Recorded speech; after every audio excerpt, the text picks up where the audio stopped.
everybody? Welcome to Let's Talk Markets with Dave Lauer. I am your co-host, Pink, authentically Pink again. I was feeling a bit like an imposter there for a while. You're looking quite pink today, Pink. I'm feeling like my authentic self again, although I have a little bit of a rasp, so I have to apologize in advance. But so today we're continuing the macro markets discussion, and returning with us once again, we have Ophir Gottlieb and Claudia Sahm, as well as our newest addition to the panel, economic commentator and content creator, Kyla Scanlon. So we're so excited to welcome all of you here today. Thank you for joining us. Thank you. Thanks, everyone. Now, Dave, you were sending pictures of snow earlier in the work like Slack channel, and I just have to say my husband's out there working on fencing right now because it's just now like cool enough to do so. So we live in different worlds. Well, it's truly cool enough to do so here. Maybe too cool because now the ground's frozen. So now you can't do that kind of thing here. Yeah. Up That's here in crazy. Canada, it's snowing. It's cold. Yep, this is it. Like that fall was beautiful and very short. So we are here again to talk about what's happening economically and in markets. Why should everyday investors and people care about it? And what does it all mean for your investments? We'll also hone in on what the Fed's thinking, how they see the world, and what we think they'll do next, how it might impact markets, and what we think they should do next. So the first question goes to Claudia. You have been really busy. I saw you just on Bloomberg. What was it, yesterday, I think? The Sahm rule has continued to be a focus of pundits and social media economists to such an extent that you find yourself defending your knowledge of your own rule. Sister, I feel for you. I'm sure that's infuriating. So let me say that here on Let's Talk Markets, we definitely consider you the authority on the rule that, actually carries your name. So you can briefly discuss what that rule is and why, in your words, from the blog post that you wrote yesterday, which was an excellent piece, this time could actually be different. Right. Well, thank you for the supportive words on. I do know how to calculate the Sahm rule. And yeah, I'm really happy. Well, okay, so the unemployment rate we learned in October moved up to 3.9%. That's obviously going in the wrong direction, and that generated a lot of interest in the Sahm rule. The recession indicator that I have is based on the unemployment rate.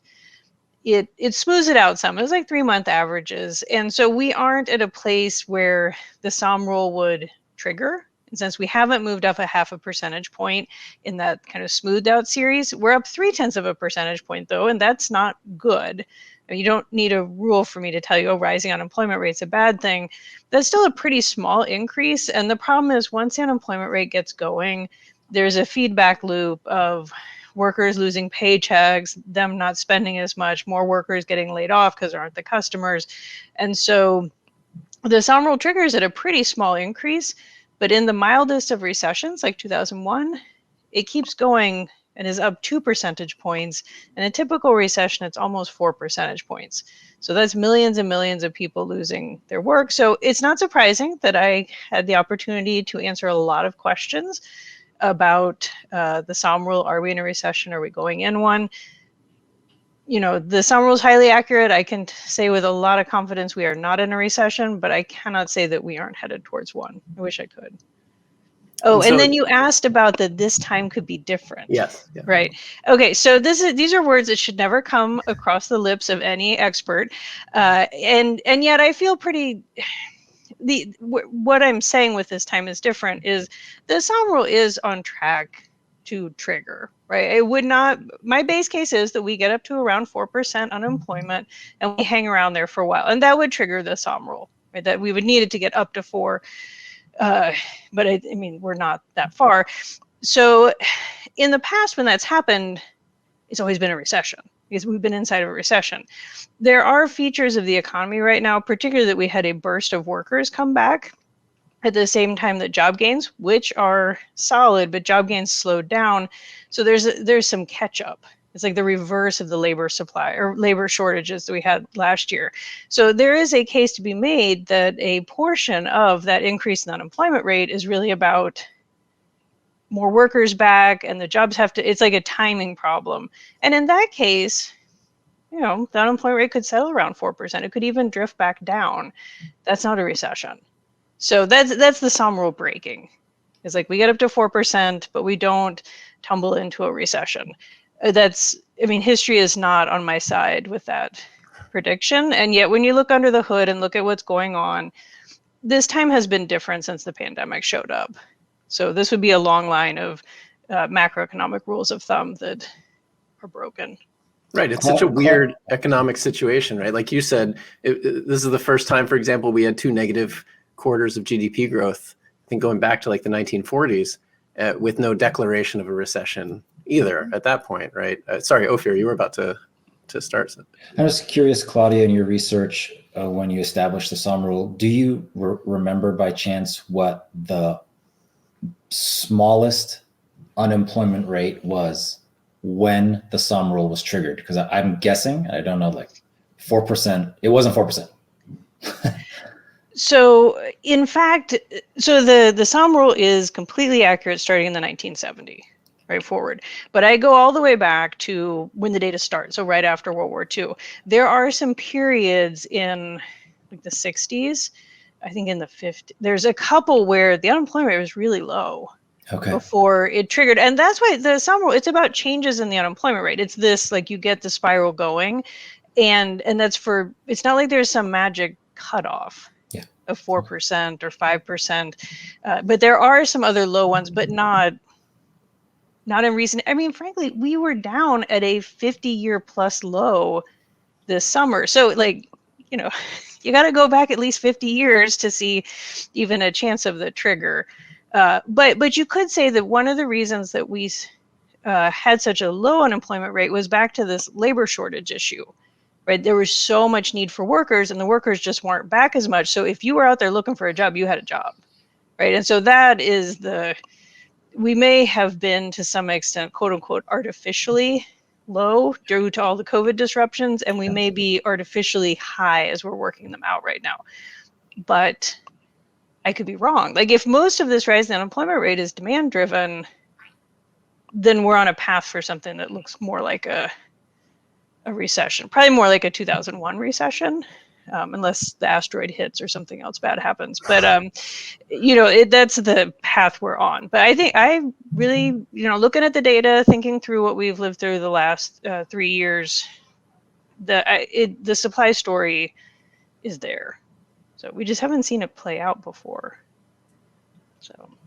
So I know, Claudia, you're looking at unemployment, labor participation rate. That's really what you're focused on. I'm curious, Ophir and Kyla, you know, like what do you think is the most important thing people should be paying attention to right now? You know, and is there a particular, you know, indicator or set of numbers that you're watching more closely than others, and maybe like is something to be concerned about or something that may give you comfort at the moment?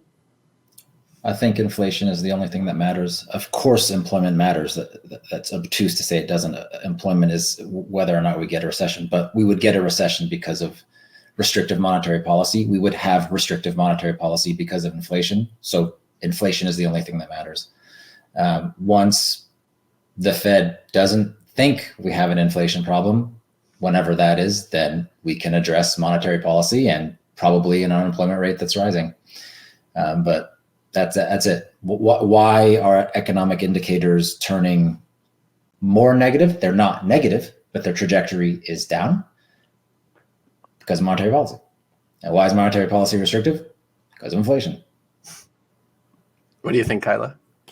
Yeah, I think, inflation, super important. I'm very interested right now, and I've written about this a lot, and everyone's sort of talking about it. Claudia, I saw your thread on it, the disconnect between sentiment and economic data. I think people are feeling way worse than the economic data would suggest, but that also suggests that something might be wrong with the economic data. But I think Claudia has made a lot of really good points about how media is driving a lot of what consumers are feeling. And so when we talk about the economy at large, it's really important to remember that people are the economy. And I think we tend to forget that in larger conversations, like how people feel ultimately really, really, really matters.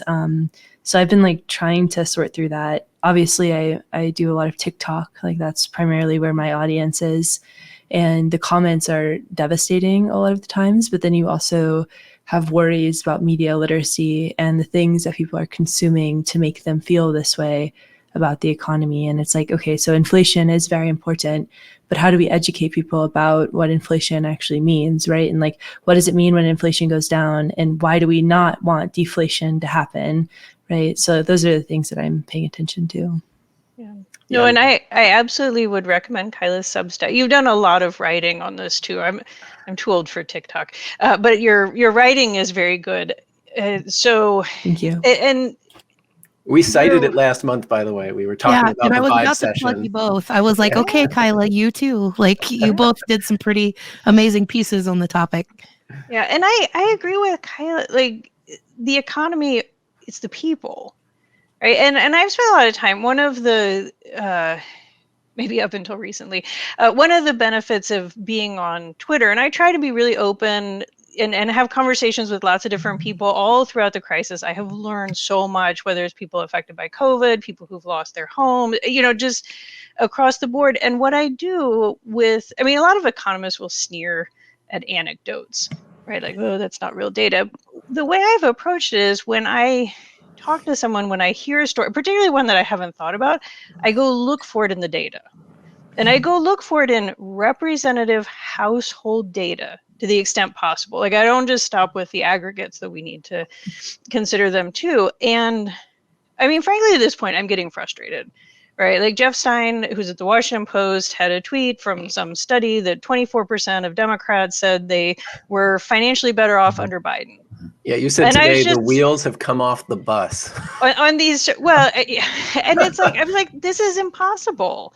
Right? If you look at wealth data and jobs and consumer spending, like everything that actually is financial means, right? And most of these are asking people, how much wealth do you have? How much this do you, what are your credit card payments? Blah, blah, blah. Like, set whatever politics aside. I mean, any definition you would have of finances is there. Now, I could believe we could be off. I mean, I think it's probably upwards of 70% of households that are actually better off. But 24, and this is actually in a group that I assume would be predisposed to like saying they're better off under Biden, right? So, but when you say that, like the hordes come, right? I had to shut off the replies. I had to shut off my DMs. I had, and it's just like, I actually go and look at the data. I take people very seriously. I've worked a lot with the sentiment surveys. They were incredibly helpful before the Great Recession. Consumers called that recession before the economists did. And yet the wheels have come off the bus. I mean, the Michigan survey makes no sense. Like it is not connected to reality. We got the inflation expectations last week. It's just gas prices came down. What do you mean inflation expectations went up? Like it doesn't make any sense. And so at that point, it's like, you're angry. I'm angry too. Like this has been a bad stretch, but it's not about the economy. And I worry that, well, actually, as an example of a policymaker doing something stupid with it, is if the Fed would use those inflation expectations once again, which they have in the past, as a reason to hike rates. Yeah. It's like, don't do that. Something is going on in the survey. But I don't want to say that because I really love listening to people and bringing it into my analysis. But something is not, it's something else. And I stay in my lane. I'm an economist. I'm not a... It's a symptom of a greater problem that we're probably going to have to deal with more and more over the next year. And you have a lot of armchair experts who feel emboldened to share their opinion on platforms like Reddit, TikTok, Twitter,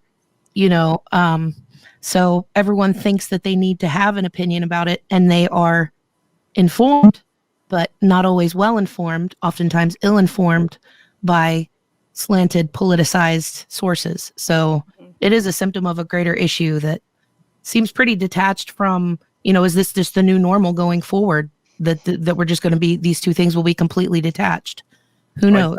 I do think, and I've written a bit about this totally outside of finance in about AI and ethics, and really focused on sort of content moderation, algorithmic filter bubbles, and the outrage machine. And Kyla, that was a focus of your recent blog post, talking about algorithmic filter bubbles. And I have to tell you, I mean, like, I think this is how we kicked off the conversation last month, which was saying, anytime I tweet about a good economic number, I get this onslaught of people who are hurting, legitimately hurting.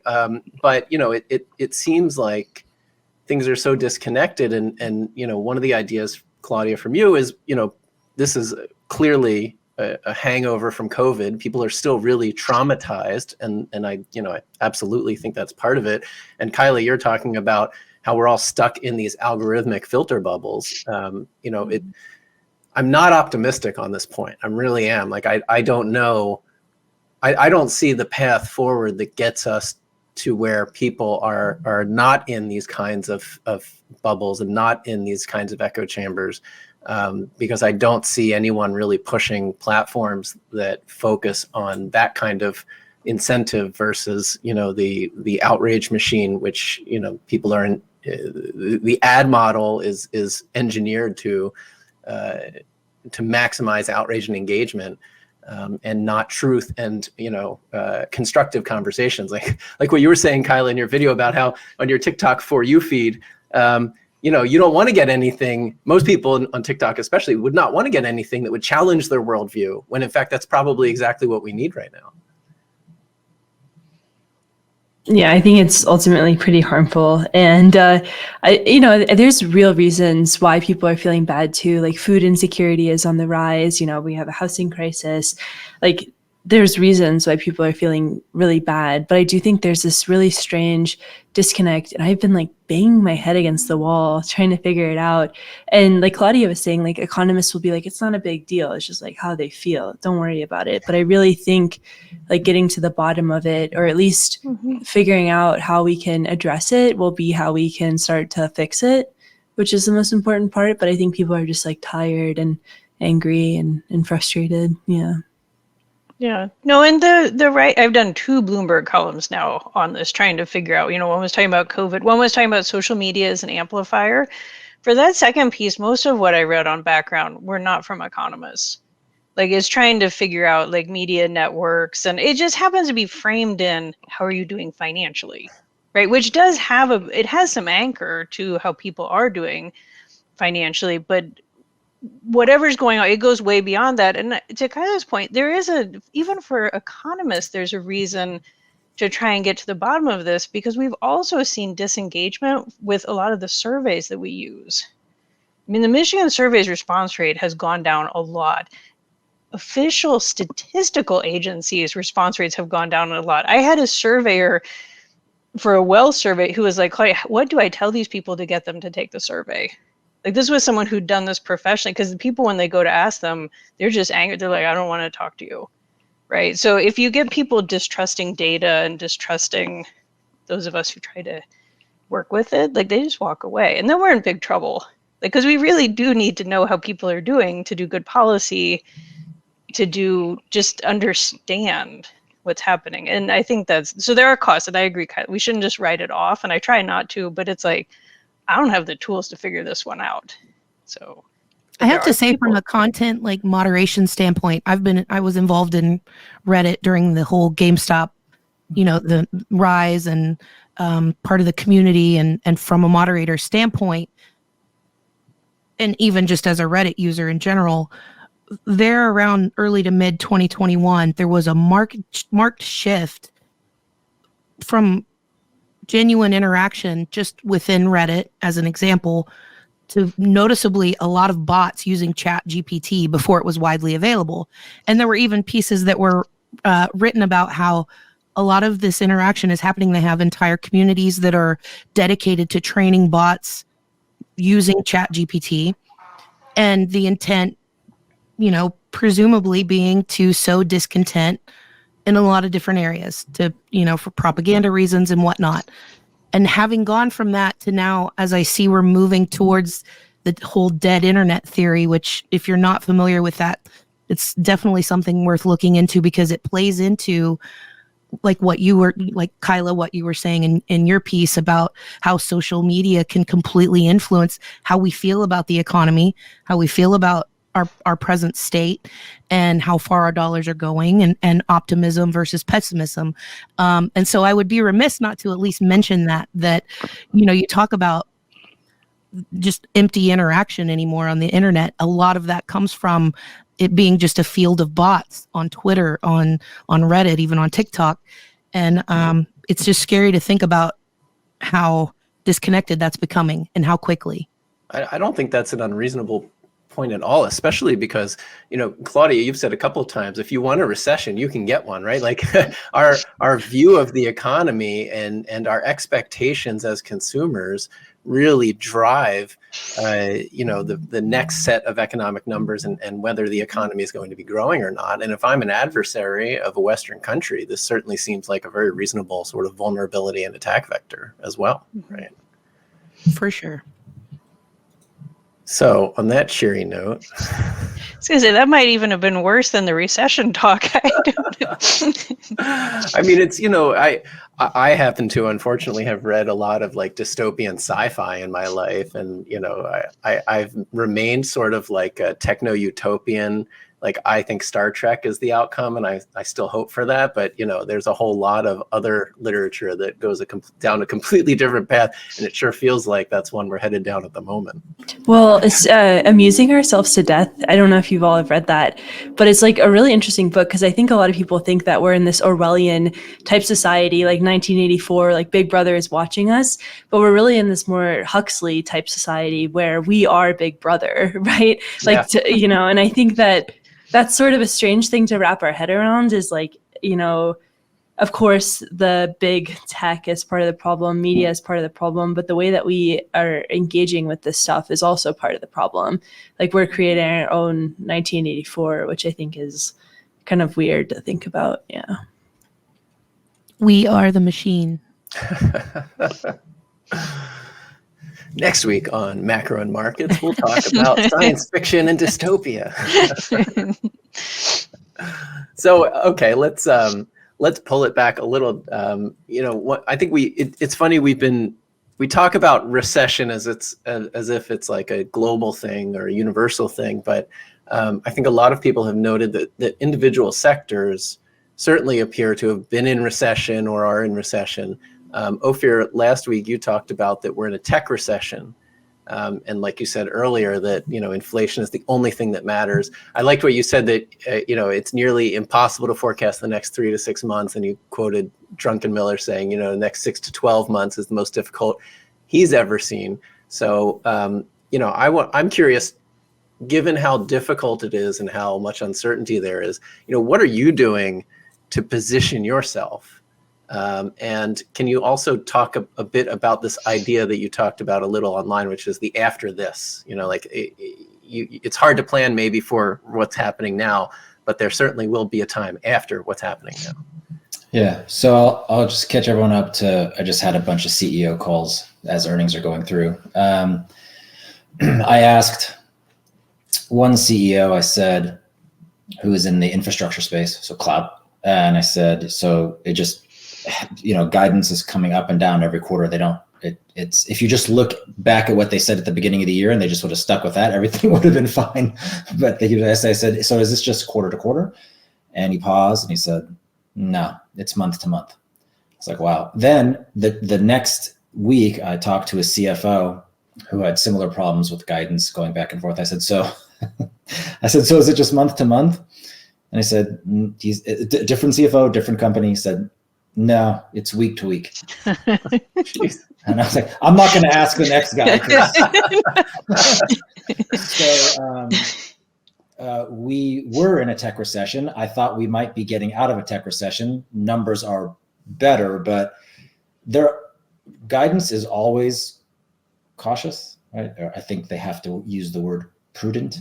But I can tell you right now, I legitimately believe the CFOs and CEOs I'm talking to, I've spoken to many over the years, they actually don't know. They're not even being prudent.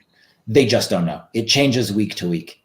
And so why is that, in my opinion? And then I'll talk about after this. I think that's because the Federal Reserve hasn't really communicated a plan. They've communicated their goals, right? There's dual mandate for sure, but I get the sense that the Fed, I think I might have said this last time, the Fed kind of feels like a day trader right now. Piece of data comes out, they're hawkish. New piece of data comes out, they're dovish. Yields move, dovish. Yields move too much, hawkish. And I think that their perceived volatility is coming through to business, and that's coming through to consumers who now have perceived volatility. We were talking about sentiment. So humans fill in the empty space with darkness, right? So you have a loved one coming home from somewhere and they're late, and none of us think they're probably having a great time, that's why they're staying late. No, we're thinking they got in an accident and maybe died. During COVID, you can look at all the public numbers, the usage of social media exploded. We had nothing else to do. So we have more people naturally fill in the empty space with darkness. Okay, and when is there the most empty space? When things are volatile. So that, in my opinion, that's what's happening. Obviously, the social media algorithms are playing into that. That's a problem, but it was always a problem. There's more people with much less known. After this, what I've coined after this is this idea that, okay, we are in mini dystopia, whether real or perceived. And by the way, if it's perceived, it is real. So we can just stop making a divide. Right? It's real. If you believe it's real, it's real. After this is when monetary policy returns to some semblance of normalcy, right? When every single data point doesn't necessarily impact the market. When whatever happens to payrolls and to unemployment settles, supply chains have settled, demand has settled, some equilibrium, wherever it is, that's after this. That's after this. So we have a great opportunity right now as investors, if you're an investor in the market, any market really for that matter, commodity, bond, credit, or stock. So we have this great opportunity. Right now, it's a great discombobulation. But some companies are doing better than others. That's a pretty good sign of who's going to do better after this. Find the companies that are doing better in the great discombobulation, in the great darkness. And chances are, after this, they'll do even better.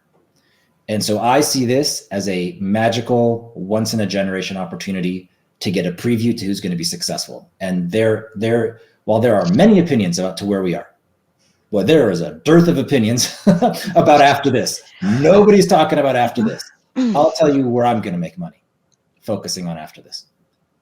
Right now, it's volatile. The head of the institution leading the charge, the Federal Reserve, they don't know. Okay, so they don't know. So what about after this? That's where the money's going to be made. And I think this preview, unlike other times where it's preview is usually like 3 months, right? Like 6 to 12 months of a preview. You can really make sure, hey, this company's doing better than peers. And maybe that's terrible, but it's better than peers. So that's what after this is to me. So there's a bit of optimism in there. I think that if you're an investor and not optimistic about this free preview window you're getting, stop investing. COVID was a once in a generation opportunity because the market was a slush fund, in particular with fiscal policy. I know the Fed was loosened, but that doesn't cause inflation. What causes inflation is sending people money. So that was a once in a generation opportunity to make a lot of money, and hopefully people did. But this is because COVID was such an irritant, such a discombobulation. This is all because of COVID and the reaction to COVID, right? Right. There's still one leg left. There's opportunity again. So just focus on after this, unless you are really, really confident that you can predict this. And from the CEOs and CFOs I'm talking to, it went from quarter to quarter to month to week, in which I said, I give up. What's going to happen after this? So what do you think, Claudia? Do you think the Fed is that uncertain, or are you able to read more into what they're saying? Well, just if you look at the last 2 weeks, maybe it was even that, between the FOMC meeting and then Powell's IMF talk. Okay, so just within that short span of time, they went from sounding kind of dovish, there's not going to be a reason to hike, and that was because the yields on the 10-year had gone up, and they're like, oh, that's not us. Like, yeah, right. That's, other stuff, and then you don't even get that much further, and yields have gone down, and now we're all hawkish. It's just, so to me, forward guidance has completely fallen on its face, right? Like this is not helpful, right? And so, to the point, the Fed has not articulated its reaction function, at all. Like what is it going to do when it sees the data? The one at the press conference that just like drove me up the wall got a very point blank question. What does doing too much look like? Because they're like, oh, now the risks are balanced. We could do too little, we could do too much, which is good because that could be the path to like not raising more at least. And then ask, what does doing too much look like? Totally dodge the question. It's like, let's talk about this, because at some point they're going to have to lay out a path to, we would cut rates if XYZ happened. Right now, he's like, we're not even thinking about cutting rates. I was like, I hope that's not a true statement, because like behind closed doors, you better be talking about what it is, because otherwise, and I've had other former Fed people agree with me, they ain't gonna cut, right? If a recession comes, we're on our own. Yep. Right. And people are like, and I think the other thing I'd bring up about how it's not just the CEOs that don't know what's going to happen. The news today was talking about how these major investment banks who have like top-notch forecast teams are all over the map in terms of where they think the federal funds rate path is going over the next few years. Talk about confusing. I mean, you could all be wrong, but like we've been wrong kind of all in a pack together, which, I mean, yeah, that has some problems, but at least that means there's a coherent story. If you're out there and you're able to tell 4 different coherent stories, yeah, I mean, the week to week, like that starts to make sense, and that's extremely disruptive. We don't need more disruption. So I don't know, if the Fed doesn't know, to me, it's like, just shut up. That's right. Like, because it's causing, sorry, probably shouldn't get that in the TikTok, just, and we're headed towards a December meeting that everyone's on pins and needles. Are they going to raise, or are they going to say we'll raise next? And there's going to be a dot plot. Like, I don't even know if I have the stomach to watch this, right? So, sorry, I'm upset at the Fed, but in some ways they're doing the best they can. They don't know, they don't have a crystal ball, but they're creating volatility. Yeah. And that's the last thing that we need, is a Fed creating volatility. And they have control over what they say. So just clean it up a little bit. And that'll help. Yeah. Pardon me? They're the darkness. Where's the darkness? It's coming from there. The Federal Reserve is not supposed to know for sure what's going to happen. That's Cue the Death Star meme on that one. No, I'm just saying it's psychotic to think the Fed knows where we're going. It is not psychotic to say the Fed should be communicating to us in a manner that is less volatile, as though they do have a plan. And they haven't, because they don't, or they're very good at creating this great opacity about their plan. It's a secret plan, and that creates the unknown, and the unknown we fill in with darkness. What do you think, Kyla, when you hear the Fed, when you hear these press conferences, you hear the Fed communicating? What are you hearing? Like, how does it seem to you? Yeah, so I had the opportunity to interview San Francisco Fed President Mary Daly, and this is one thing that we kind of talked about, was like, how does the Fed communicate? Like, what does it mean when the Fed says certain things? And for them, I think it's just difficult because, they have 2 tools essentially, and you only have so much that you can do with these 2 tools. But I do think the whole obfuscation, I think that's how you say that word, is challenging, especially when things, as Claudia was saying, are so uncertain. A lot of people will message me and be like, what does the Fed mean? What's a terminal rate? And so I think there's like a lot of opportunity to simplify some of that language. But then, of course, there's a Fed that's talking to the American public, and then there's a Fed that's talking to markets.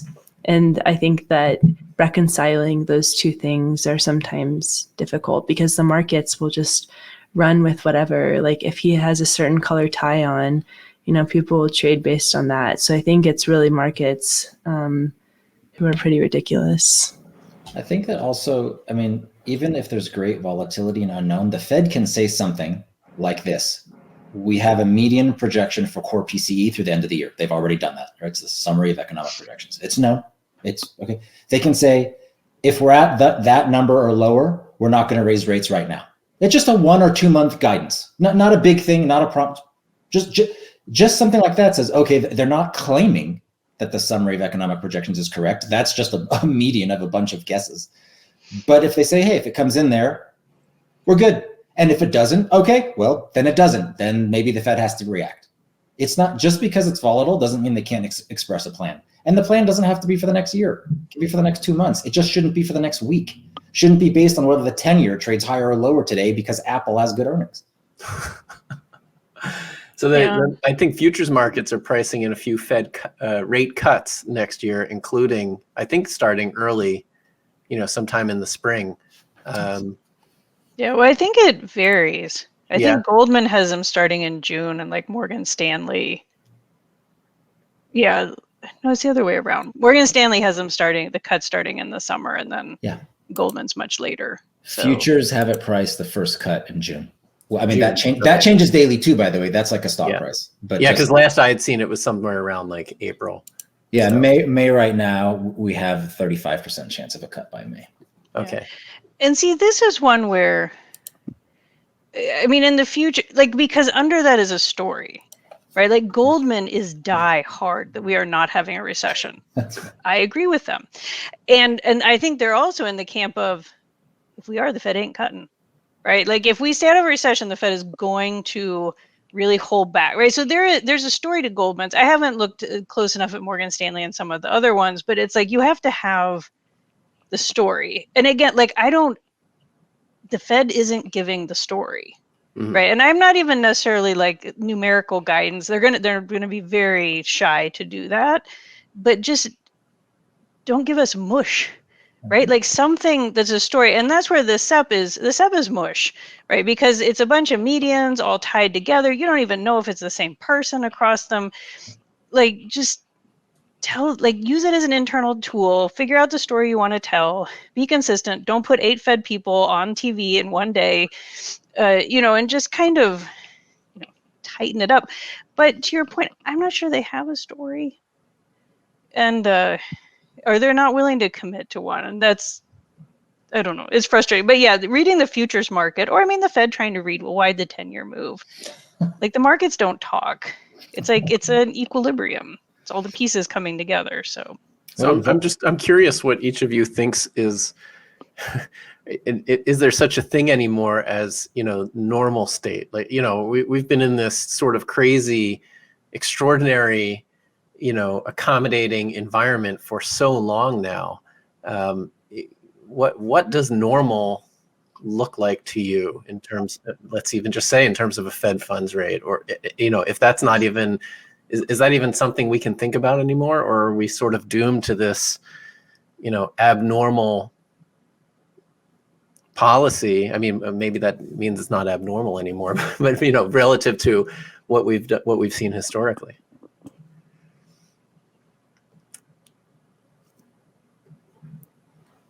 I'll answer. Sure. Go here, yeah, I didn't want to talk again so soon. So there is normalcy. There will be normalcy. Just take a step back. This irritant was COVID. It just was. Sure. We can just say that. Okay. And it's not political about fiscal policy or money. Don't bash the Fed. Don't bash the Fed. Bash the government. Don't bash the government. Whatever. It's fine. It's because of COVID. We're rolling out of it. We are.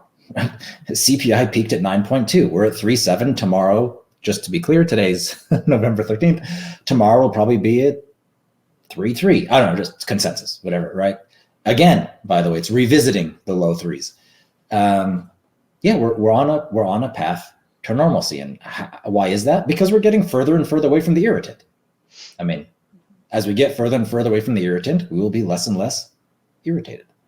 So there will be normalcy. Now, to predict the Fed funds rate, okay, I don't know.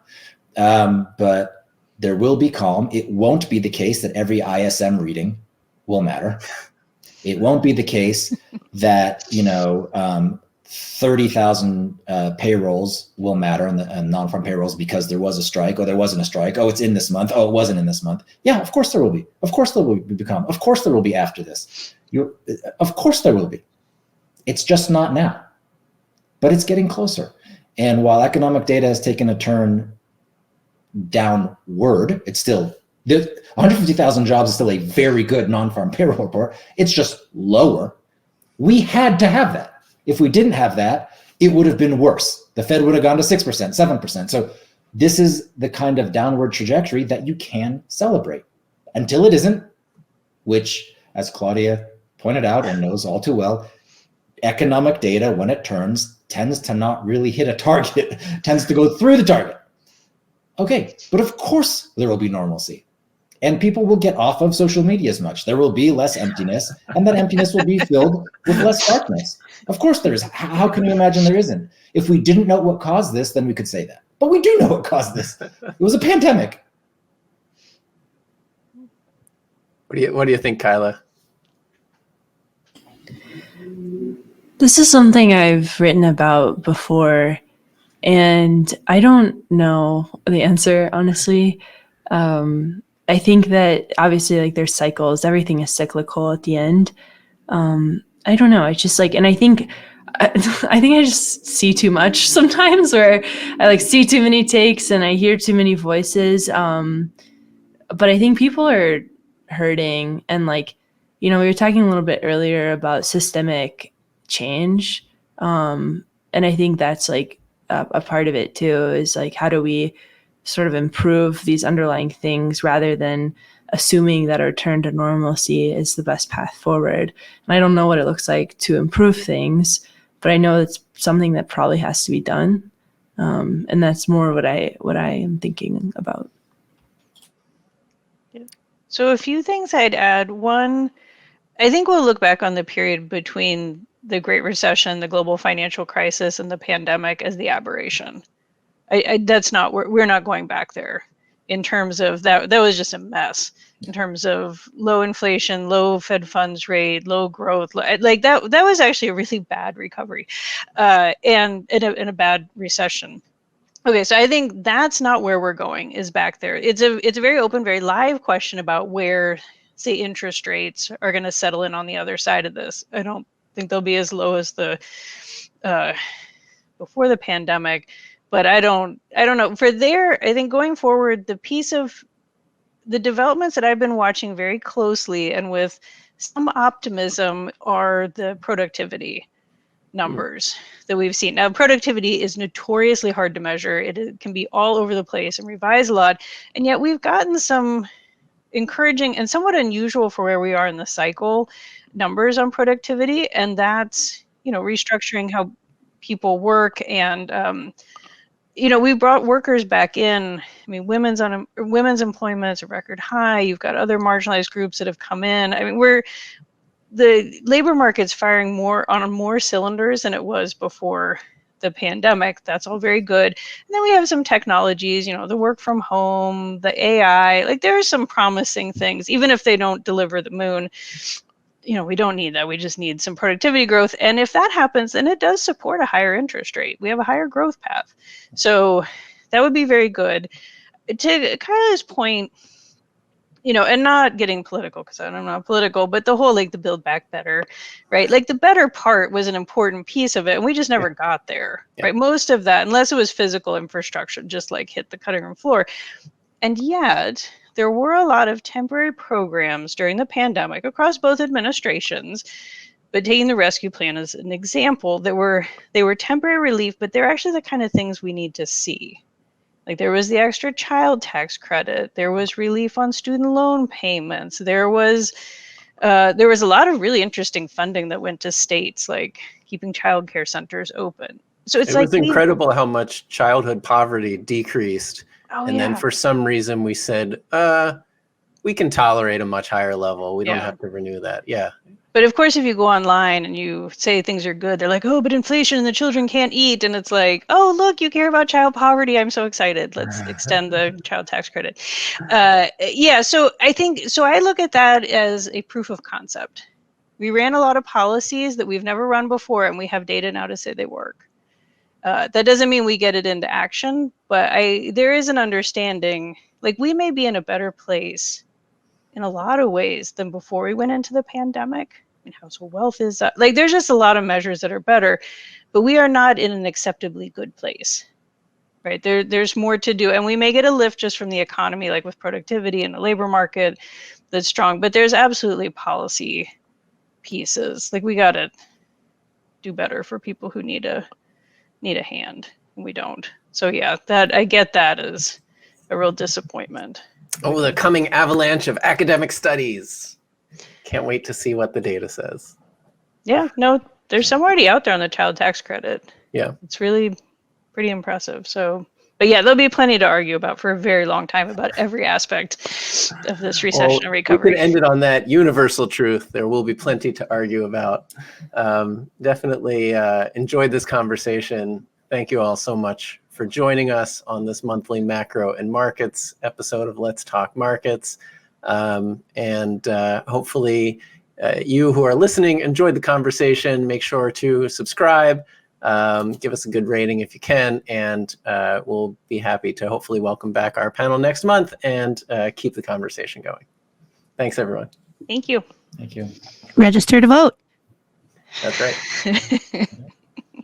right.